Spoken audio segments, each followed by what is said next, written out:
बोलो भक्तवत्सल भगवान की। 2 श्लोक कलयुग के लोगों के द्वारा स्तुति के लिए निश्चित हैं, इसलिए मेरी प्रार्थना है ये 2 श्लोक सबको रोज बोलना चाहिए, क्योंकि ये हम लोगों के लिए निश्चित किए गए हैं। और बहुत से लोगों को तो याद होंगे, जिनको याद ना हो वो याद कर लें। एयं सदा परिभवग्नमभीष्ट दोहम तीर्थास्पदं शिव विरिञ्चिनुतं शरण्यं भृत्यार्तिहं प्रणतपाल भवाब्धिपोतं वन्दे महापुरुषते चरणारविन्दम् त्यक्त्वा सुदुस्त्यज सुरेप्सितराज्यलक्ष्मीं धर्मिष्ठ आर्यवचसा यदगादरण्यम् मायामृगं दयितयेप्सितमन्वधावत् वन्दे महापुरुषते चरणारविन्दम्। इन 2 श्लोकों की व्याख्या हम फिर कभी भगवान ने चाहा तो करेंगे, बड़ी अद्भुत व्याख्या है। इस तरह से भगवान अवतार लेते हैं। कलयुग में भगवान राम कृष्ण ही सब जीवों के उपास्य हैं। कहते हैं जो बड़े बड़े महापुरुष हैं वो कलयुग की बड़ी प्रशंसा करते हैं।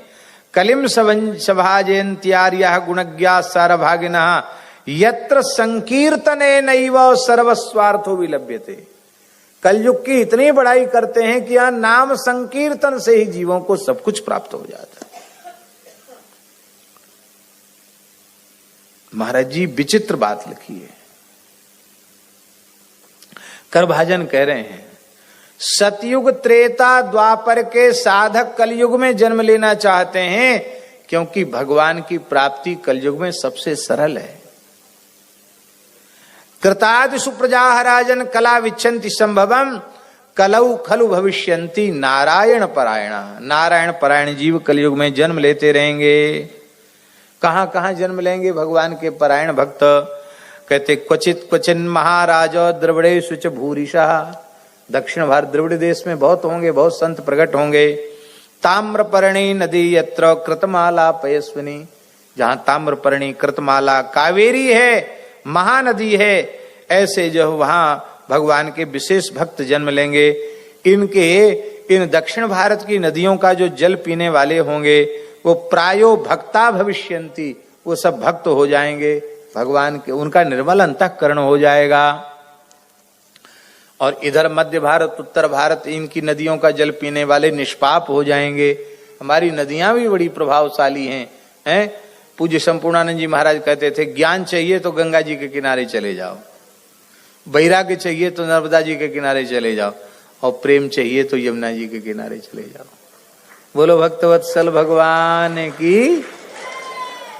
अब एक बात कह रहे हैं, देवर्षि भूताप्ति नृणाम पितॄणाम न किंकरो नाय मणि चराजन सर्वात्मना यश शरणम शरण्यम गतो मुकुंदम परिहृत्य कर्त्रम। बोले जो सर्वतो भावेन कर्तापने का अहंकार त्याग कर भगवान की शरण में आ गया है, वो न किसी देवता का कर्जदार है, न ऋषि का, न पितर का, वो तो महाराज मुक्त हो गया, जीते जी मुक्त हो गया। इसलिए प्रेमी भक्तों को चाहिए कि सर्वतो भावेन भगवान की शरण हो जाएं। महाराज जी यहां तक लिखा है कि भगवान का भजन करने वाले से कथनचित कोई अपकर्म भी बन जाए तो उससे उसका पतन नहीं हो पाता, क्योंकि भगवान उसके हृदय में बैठते हैं। जैसे सूर्य के पास अंधकार नहीं जाता, ऐसी पाप रूपी अंधकार उसके पास जाता नहीं, क्योंकि तेसु अगविद हरि आस्ते, भगवान उनके हृदय में विराजमान। इसका मतलब ये नहीं कि पाप कर्म में प्रवृत्त होना चाहिए। भगवान की ये उदारता है, किसी भी प्रकार से भजन करने से लाभ है।